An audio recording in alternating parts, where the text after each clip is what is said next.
Good morning बच्चों, आप सभी अपनी हिंदी फर्स्ट की पुस्तक निकाल लें। आज हम लोग हिंदी फर्स्ट में पार्ट ए प्रार्थना पढ़ेंगे। इस पार्ट को काफ़ी बच्चों ने पढ़ लिया होगा जिन्होंने गूगल मीट की क्लास ली थी। जो गूगल मीट की क्लास नहीं ले पाए थे उनके लिए ये वीडियो हम भेज रहे हैं। इसको ध्यान से समझ करके कविता याद करना है, ठीक है बच्चों। सबसे पहले जब हम उठते हैं तो हमें उठने के बाद सबसे पहला काम क्या करना चाहिए, आपको पता है। सबसे पहले हमें ईश्वर को धन्यवाद देना चाहिए, उनसे प्रार्थना करनी चाहिए, है ना। और किसी भी काम को शुरू करने से पहले हम प्रार्थना करते हैं तो इससे हमारा वो काम और अच्छा होता है और हमारा दिन अच्छा होता है। ईश्वर ने हमें इतना अच्छा शरीर दिया है और अच्छे माता पिता दिए हैं, प्रकृति की इतनी सुंदर सुंदर चीज़ें दी हैं, तो उन सभी चीज़ों के लिए हमें प्रतिदिन ईश्वर को धन्यवाद करना चाहिए। जब भी आप स्कूल आते थे तो आप देखते थे कि सबसे पहले अपने पढ़ाई से पहले क्या होती थी, प्रार्थना होती थी ना। तो इस पाठ में कुछ बच्चे प्रार्थना कर रहे हैं, वही इसमें बताया गया है, ठीक है। अभी आप मेरे साथ पढ़ेंगे। हे ईश्वर, हम छोटे बच्चे बने रहें हम मन के सच्चे। इस कविता में बच्चे ईश्वर से प्रार्थना करते हुए कहते हैं कि हे ईश्वर, हे प्रभु, या जो भी आप कहते हो, गॉड, अल्लाह, हे ईश्वर, हम छोटे बच्चे हैं और आप हमें मन के सच्चे यानी हमारे मन को सच्चाई से भर दीजिए, हमें मन का सच्चा बनाइए। ऐसा आशीर्वाद दीजिए कि हम हमेशा सच का साथ दें। तुम हो माता पिता हमारे, बंधु साथी सखा हमारे।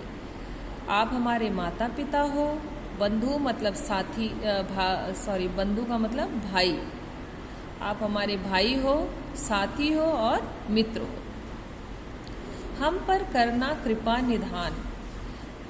हे कृपा के खजाने, या कृपा का खजाना, निधान में खजाना होता ना, जिनके पास कृपा का खजाना है। तो ये बच्चा कह रहा है कि हे कृपा के खजाना ईश्वर, आप हमें सच्चा ज्ञान प्रदान कीजिएगा या सच्चा ज्ञान दीजिएगा। सूरज बन हर ले अंधियारा। जिस तरह से सूर्य सुबह उजाला फैला देता, पूरी धरती से अंधकार को मिटा देता है, उसी तरह से आप हमें भी सूरज की तरह से बनाइए, जैसे हम इस धरती पर फैले हुए अज्ञानता के अंधकार को समाप्त कर सके। चंदा सा कर दे उजियाला।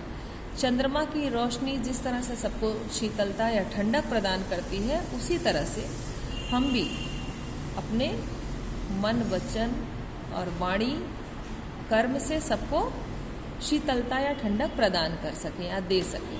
फूल बने दुनिया महकाए, निर्बल का हम बल बन जाए। हे ईश्वर, आप हमें इतना आशीर्वाद दीजिए कि हम फूल की तरह पूरे विश्व में या पूरी दुनिया में सुगंध फैलाएं। जिस तरह से फूल अपनी सुगंध बिखेरता रहता है, उसी तरह से हम भी अपने अच्छे कर्मों से पूरी दुनिया को सुगंधित करते रहें। निर्बल का हम बल बन जाए। जो भी निर्बल यानी कमज़ोर हैं, जो भी व्यक्ति या जो भी कमज़ोर है, उसके लिए हम उसकी ताकत बने।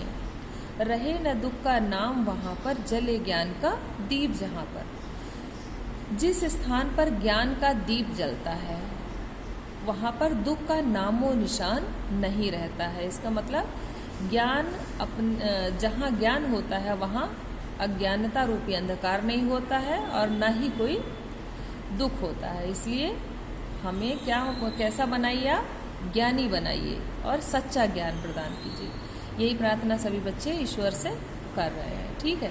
अभी इस कविता को आप समझ करके पढ़िएगा और पढ़ने के बाद याद करना है आपको, ठीक है। Thank you.